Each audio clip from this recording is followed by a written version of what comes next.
Hello, my name is Nidhi and I'm a pre-service early childhood educator. First, I want to start by acknowledging traditional custodians of the land on which we learn and play and pay my respect to elder past and present emerging. This presentation will be centered on the National Nordic Celebration Week to be held on the 15th to 12th of the July this year, normally used to honor and reveal the history, culture, and the success of the Aboriginal and Torres Strait Islander people. In the line with this theme, I created the teaching resources named Story Stones, and it would target children between the ages of 3 to 5 years. This resource is important for the children development as it can be used to facilitate play-based learning as well as foster cultural awareness, creativity, and purposeful interaction through narrative. I choose this experience because, as much as it acknowledges and honors the Aboriginal and Torres Strait Islander culture in early childhood education, it also opens the cultural celebration to other residents who are not in First Nation people. It confirms the early years learning framework (EYLF), especially to the outcome two that concerns the connection of the children to the world and promotes learning through play-based child-centered and methodologies. This resource is significant in the introducing cultural knowledge at an early age, assisting in instilling respect, inclusion, and sense of identity in the children besides fostering appreciation of diversity early through meaningful or non-tokenistic learning activities. In this resource, I utilized smooth local stones, which served as a resource of natural stones with durable and technique tool to tell a story. I bought acrylic paint of natural early colors, brush, and non-toxic slant to so that the materials will not be harmful to children. I also gathered the outdoor natural resources, leaves, sticks, and bark to provide a connection towards nature. The mat in fabric story was created using recycled materials. In general, the resources have been chosen so that they are open-ended, resourceable, developmentally appropriate, and environmentally sustainable. Children will be introduced to Nordic Week through age-appropriate discussion, cultural aware experience, and exploration of natural material. This supports their understanding of Aboriginal and Torres Strait Islander cultures, promotes respect of diversity, and encourages connection to land and community. The resource used in the resource were specially selected so that they facilitate learning and engagement. Smooth stone present a physical and durable device to tell stones and the natural of the earthly coloring in the paint material and imparts cultural sensitivity. Leaf sticks and barks are some of the natural materials that encourage a sense of experience with nature and exploration of sense. The mat used to make the story creates a clearly defined play space among the children. All the materials are safe, reusable, and sustainable and are in line with the basic concepts of play-based learning and open-ended exploration. I start by displaying all the materials prior to the creation process. I begin by washing and polishing the stones to make them safe and to make them acceptable with young children. After that, I started creating basic indigenous symbols by like boomerang tracks, boosts, berries, and meeting place, etc. I will explain symbols to children in a way that is appropriate and respectable to the indigenous culture.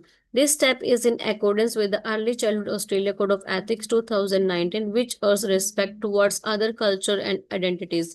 Simplicity of the design were also a consideration in order to be culturally sensitive to make the resources meaningful and accessible to children between the age of 3 to 5 years as recommended by SSFOS 2026.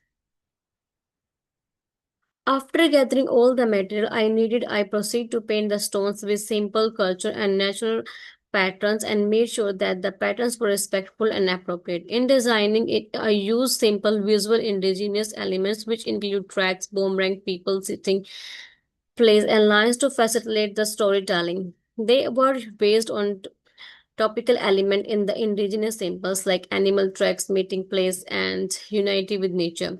These symbols are employed generally to encourage the imagination and storytelling of the children in a way that's respectful to the Aboriginal and Torres Strait Islander culture.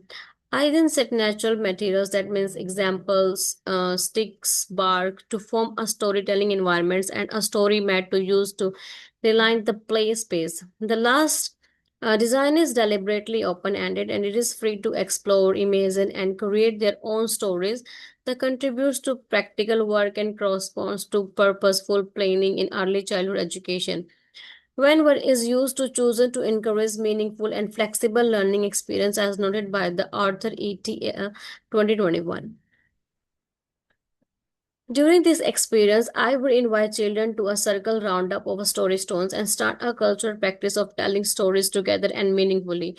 I could start by leaving the question open like, what story can we make with these stones? Or how many have seen stones like these before?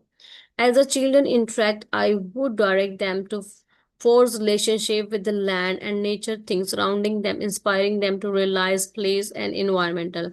As an extension to the theme of the event, I will explain the names of the cultural symbols on the stones. This method helped to incorporate the indigenous views in an authentic manner. This appropriate to consistent with the Australian Government Department of Education 2022 Early Years Learning Framework EYLF, especially outcome 2, according to which a child acquires a sense of belonging to his or her work.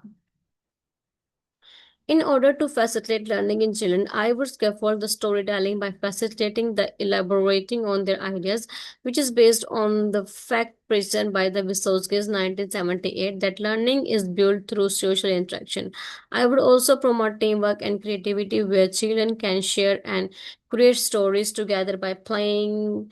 Scratcho and Spodek 1995, who are advocate of the importance of the play in early learning, and Arthur and Clicks 2021, who spot the importance of planned instructions for these strategies. I would build a nurturing and inclusive atmosphere in the line with the National Quality Standard and Early Childhood Australian Code of Ethics, where every child feels safe, respected, and valued. To sum up, the resources aid children in their learning of the culture, developing and their creativity, storytelling, and communication skill. It facilitating non-discrimination and the respectful teaching practice and stimulates meaningful interaction with the Aboriginal and Torres Strait Islander perspective. Such experience help children to have a strong sense of belonging and connection to the world around them as highlighted in early years learning framework. This process has helped me to gain a better insight into cultural responsive and intentionally teaching. The Early Childhood Australia Code of Ethics strengthens the need of the respectful representation. All in all, the experience consolidates my professional practice, show the importance of the integration of the National Nordic Week into early childhood educators. This is my references as I'm used in my assignment. Thank you for listening me.